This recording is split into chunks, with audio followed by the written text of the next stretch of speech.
Hey sweet teams, welcome to today's vlog on OJB Fashion Style. In today's video, we're going to be making a very beautiful Ankara hairband.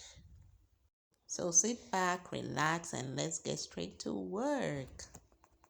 So for this, we'll be needing our fabric, our fiber, and also our band. So you could see that my fabric had already been cut. So ensure that both edges have a form of a V cutting so as to get that butterfly shape.